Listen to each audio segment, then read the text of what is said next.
Good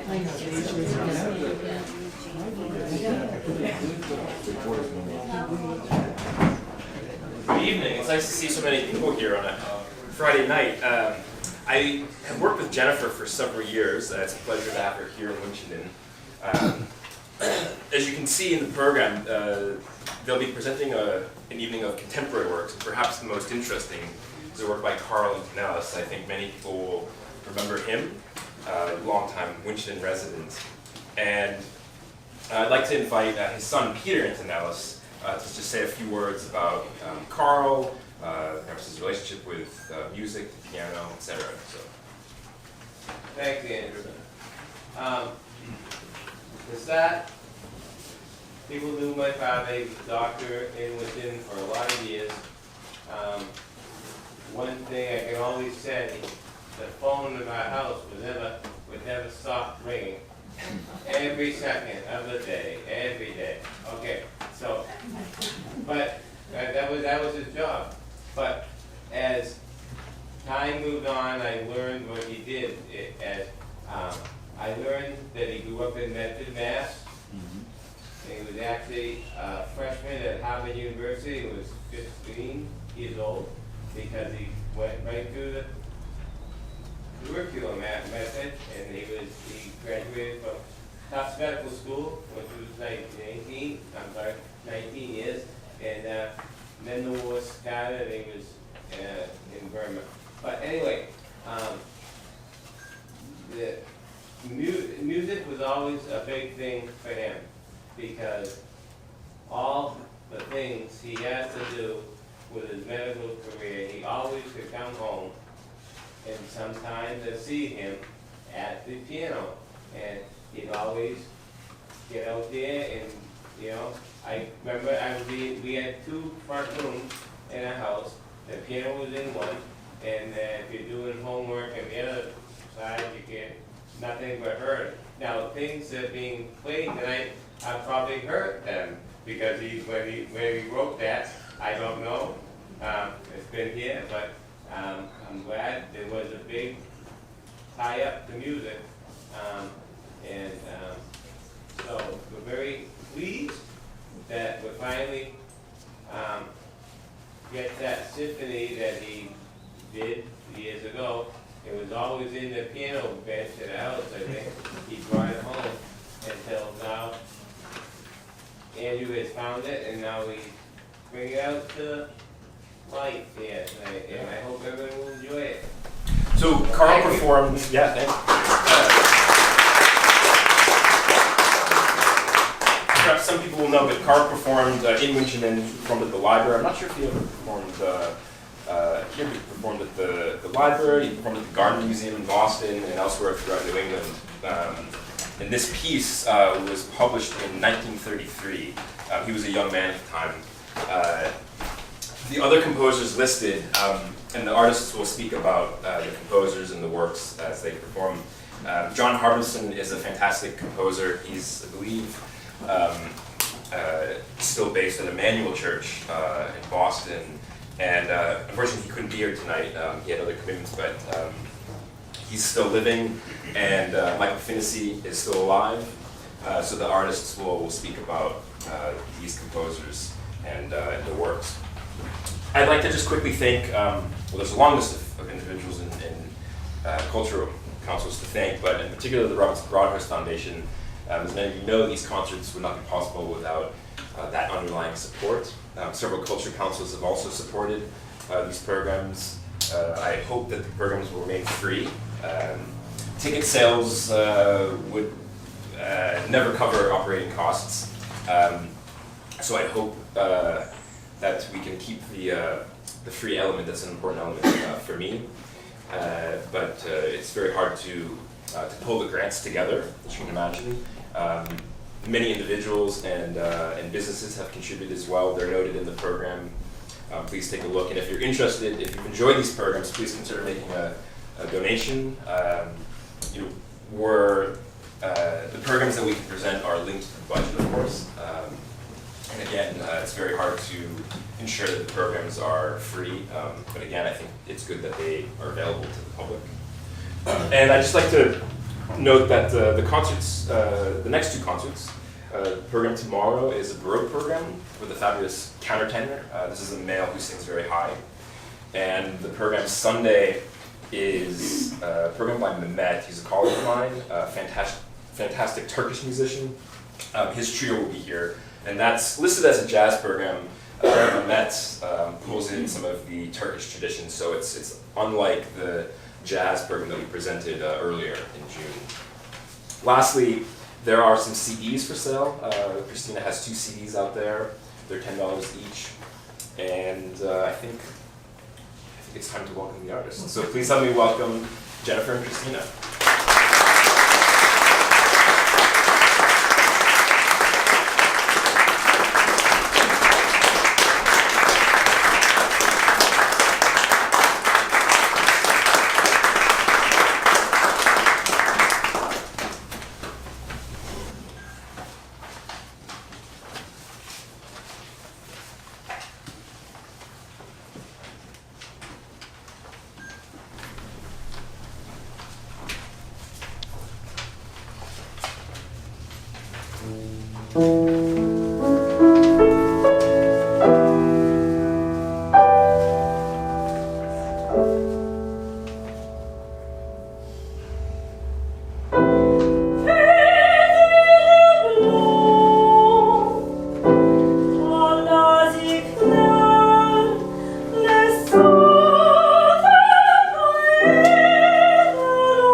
Les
professor at Keene State College who lives in Boston. I pass your place here every few days, and it's amazing to see this beautiful home and to be with you all tonight. It's very special. So we're going to take you on a slightly unique journey tonight of modern contemporary art song.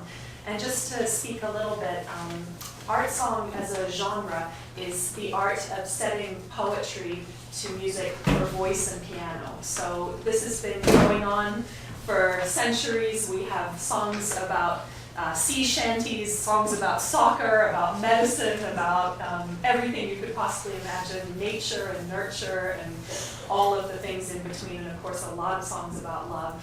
And it's very nice to be able to perform songs that are written today by composers that are living, and to have those conversations with, if I could humbly say, sometimes with today's Beethovens, you know, and it's really a very special and exciting thing to talk about. So often in song, the piano part highlights the emotional content of art song, and I'm not saying that just because I'm a pianist, but maybe a little. Yes, so you just heard Eric Satie's Three Melodies. This was written in 1886. So it's in the true French style. These poems describe in the first song the angels floating like lilies in the heavens. It's a beautiful image. And in the second song, it was a eulogy to lost love. And the final song, Sylvie, was an ode to the most beautiful woman he's ever seen. So beautiful that even the angels were very jealous of her. So just a little bit about Satie, just who you just heard. He spent most of his working life in Paris. And what he was interested in, which maybe you heard more in the piano part than the voice, was you just hear a lot of chordal progressions that aren't necessarily connected from one to the next. So he was interested in cellular fragments and moments in time that don't necessarily have a development or a thematic continuation. He was just interested in sort of these nucleus kind of concepts. So that helps you connect to Satie a little bit. And he was very connected to the Chat Noir, the Black Cat Cabaret, which was, you know, a rowdy Parisian world that actually I think in mid-July, the Museum of Fine Arts in Boston has a nice exhibition of those posters that are well known for this movement. And also, just if you'd like to know more about Satie, there's a nice concert highlight you can see online called Memoirs of a Pear-Shaped Life. He was known to be quite eccentric, and he apparently, when they went into his apartment after he passed away, they saw two grand pianos, one on top of the other. So if you can imagine that, and he had something like over 500 umbrellas in his apartment. So, you know, interesting man, an interesting life he had, but worth reading about. So I'll let Jen talk about the next thing you'll be hearing next. So next you'll hear, so we've got a few English sets, a couple of American composers and British composer. The next one we'll hear is by John Harbison, who works in Boston, teaches at Tanglewood, is connected with Emmanuel Music in Boston. I had the great pleasure of working with him. He has an opera about the Great Gatsby story, which is really an incredible work. I think he uses jazz. It's a great telling of the story. That was premiered at the Metropolitan Opera in 1999. But before the Met premiere, I got to do the very first reading of the piece when I was at Aspen for the summer. We did the fellows at Aspen did a reading of this opera, so that was amazing. So that was the first time I worked with him. And then we did it again, 2011, 12 maybe at Tanglewood. So just you'll hear more about this later, I'm sure, from Christina, but that's one of the real joys of our job, is to work with living composers. The piece that you're going to hear is not from The Great Gatsby. It's from a song cycle called Simple Daylight, and it was written in 1988. The texts were written by Michael Fried, and he's likened it to a Bach cantata, which kind of ties into his work at Emmanuel. I I just wanted to read to you, we'll do 3 of the songs from the cycle, not the complete cycle. So The Wild Irises, Your Name, and then the last song is Simple Daylight, which the cycle is named for. And I just wanted to read to you that text. It's true, if there were life after death in an underworld, it would be simple daylight I would miss most, would grieve for inconsolably, would braid into every poem, every lament, such as this one, for what was lost.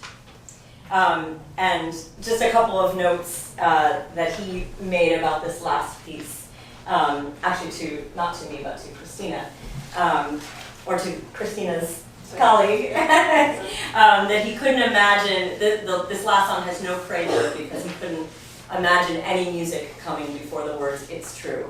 So the last song, it starts right. The other songs have a nice little sort of, prelude to kind of work you into the poem, but this one just starts, it's true, and I think it's just such a striking beginning to the song. And then he has a moment where he says, this should not be pretty.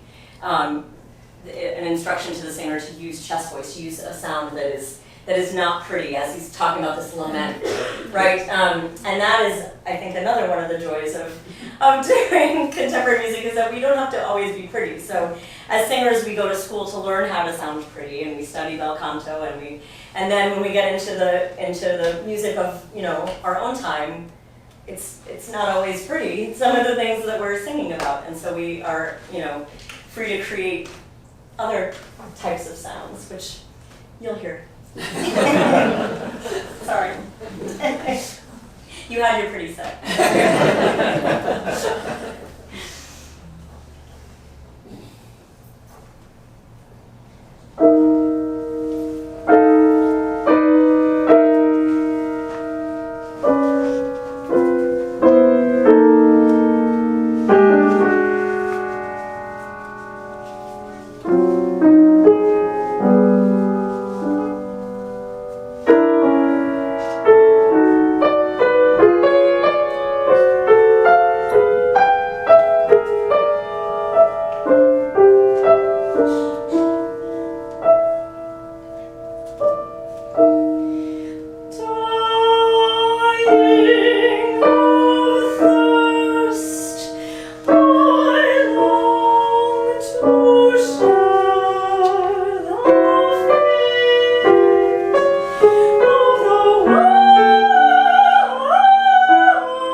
this music.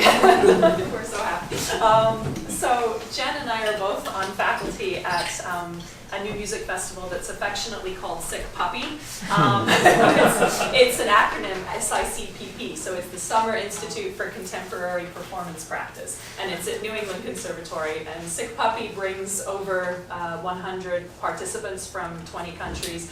We get a lot of people from Europe, from the EU, from Amsterdam, The Hague. The Hague is a big haven area for this kind of new music. It's very big in the Netherlands. For whatever reason, they support it a lot there.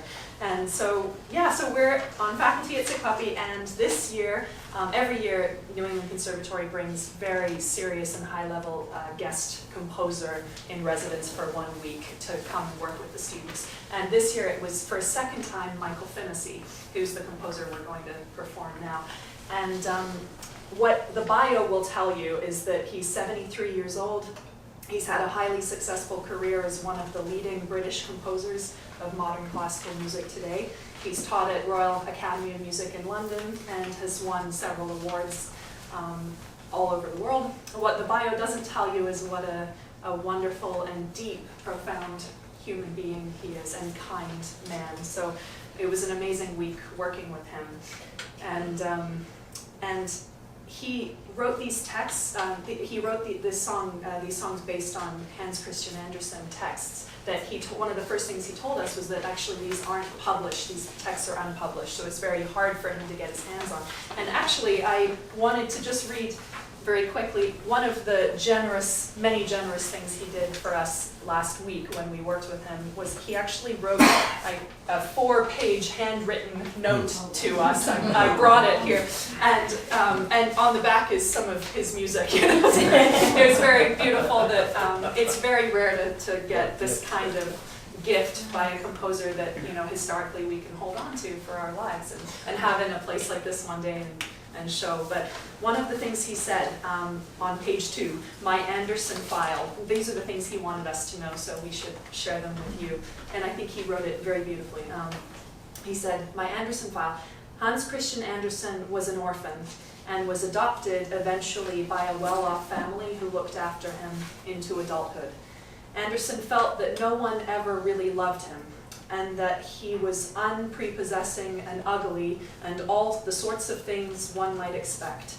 So his métier was the Märchen, the fairy tales, fantastical, magical tales that would enchant people. And in this vein he succeeded, but it didn't and couldn't satisfy him wholly. At some time, Andersen fell in love with one of the sons of the family who adopted him. Of course, he was unable to express this in a tangible form. By this time, he was a successful writer, and he took the young man on journeys across Europe as his companion. It was to all intensive purposes a friendship, which from Andersen's side also had an ache embedded in it. In due course, the young man chose a wife and got married, and the couple had children for whom Andersen wrote stories. And then Finnessy in brackets writes in big letters, R, could it get any worse?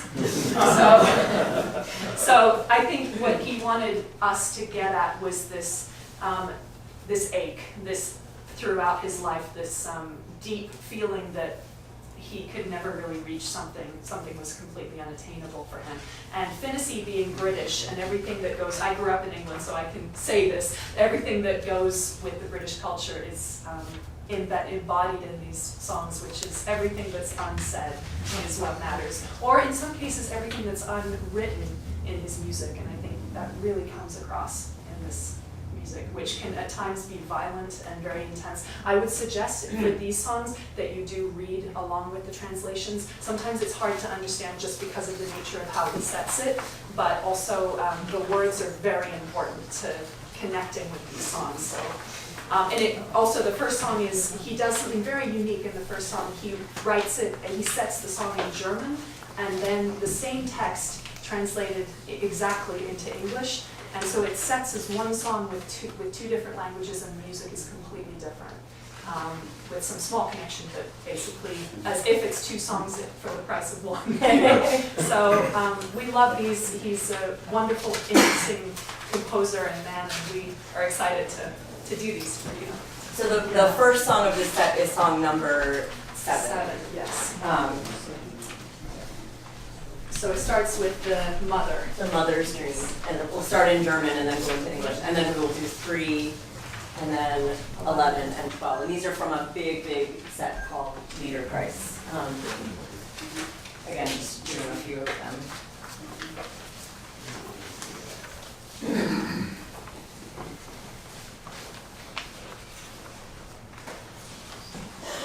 Ooh.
very clever, but hardly worth a normal person's father.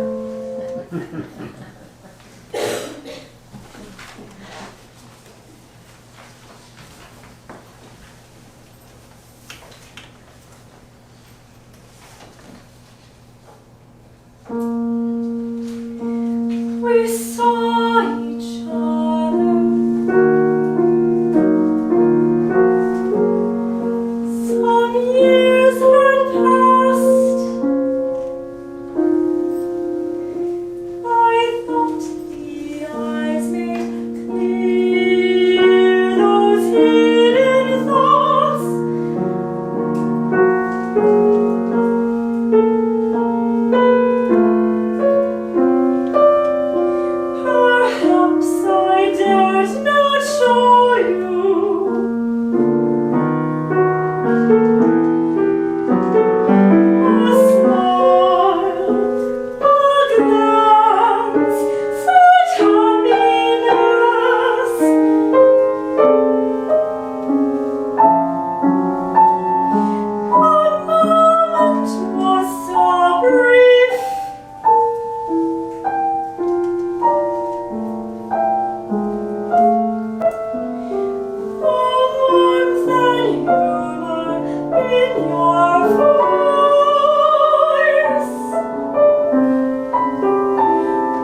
So this last set is by Aaron Copland, an American composer. He lived from 1900 to 1990. He used a lot of American themes in his music. He used a lot of actual American music, a lot of folk songs. So these are called old American songs. There are two big sets of them. We're just doing a handful. We're just doing 3 of them. They were premiered in 1950. And interestingly enough, they were not premiered in this country, but they were actually premiered in Britain. And they were commissioned by British composer Benjamin Britten and singer. He worked with Peter Pears. So it's interesting that they were not premiered here. Then shortly after, in '51, they were done here in like a town hall with Aaron Copland at the piano and William Moorfield as the singer. So they deal with lots of different American themes. There's lots of children's music in here, so you'll hear a children's song, I Bought Me a Cat. There are lullabies, there's lots of religious music. You'll hear a hymn, you'll hear a Shaker song. So they dealt with politics, they dealt with religion, all just, different American things. So Bought Me a Cat is sort of a children's song along the lines of Old MacDonald, so you hear all these animals, and you hear me make these ridiculous animal sounds. In singer fashion. Simple Gifts is a Shaker song, and it's used in Appalachian Spring, if you know Appalachian Spring, the ballet or the orchestral piece. At the River's a Hymn. It was written in 1865 by the Reverend Robert Lowry. And so by the time these were written in the 50s, much of America's innocence was kind of starting to fade a little bit, and Copland found that this, I think, upsetting and wanted to kind of return to like a simpler time. So that's kind of what these songs come out of.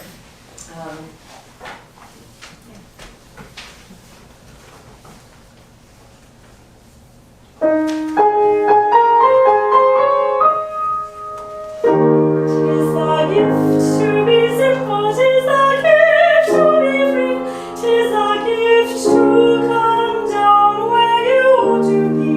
And when we find ourselves in a place just right,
I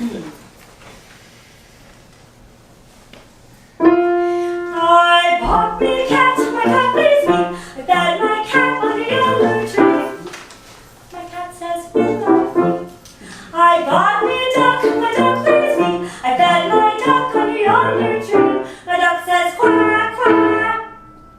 My cat says, we love me. I bought me a goose, my goose pleased me. I fed my goose on a yonder tree. My goose says, quack, quack. My duck says, quack, quack. My cat says, we love you. I bought me a hen, my hen pleased me. I fed my hen on a yonder tree. My hen says, shimmy shack, shimmy shack. Goose says, quack, quack. My duck says, quack, quack. My cat says, we love you. I bought me a pig, my pig pleased me. I fed my pig on a yonder tree. My pig says, grippy, grippy. My hen says, shimmy shack, shimmy shack. Goose says, quack, quack. My duck says, quack, quack. My cat says, we love you. I bought me a cow, my cow pleased me. I fed my cow on a yonder tree. My cow says, paw, paw. My pig says, grippy, grippy. My hen says, shimmy shack, shimmy shack. Goose says, quack, quack. My duck says, quack, quack. My cat says, we love thee. I bought me a horse, my horse pleased me. I fed my horse on a yonder tree. My horse says, neigh, neigh. My cow says, paw, paw. My pig says, grippy, grippy. Hen says, shimmy shack, shimmy shack. Goose says, quack, quack. My duck says, quack, quack. My cat says, we love you. I bought me a hubby, my hubby pleased me. I fed my hubby on a yonder tree. My hubby says, honey, honey. My horse says, neigh, neigh. My cow says, baa, baa. My pig says, grippy, grippy. My hen says, shimmy shack, shimmy shack. My goose says, quack, quack. My duck says, quack, quack. My cat says, we like me.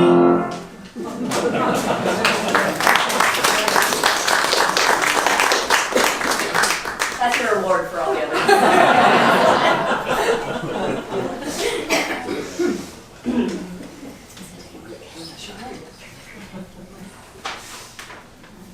All that bawling.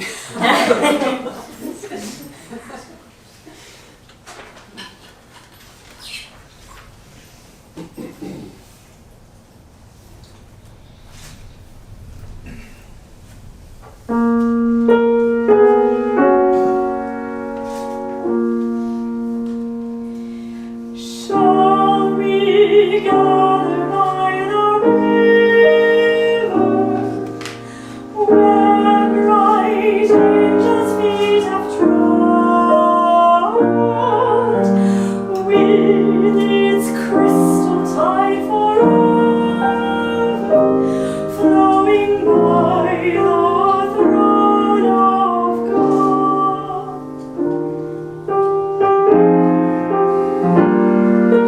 Yes, we'll gather by the river, the beautiful river. Gather with the saints by the river that flows by the throne of God.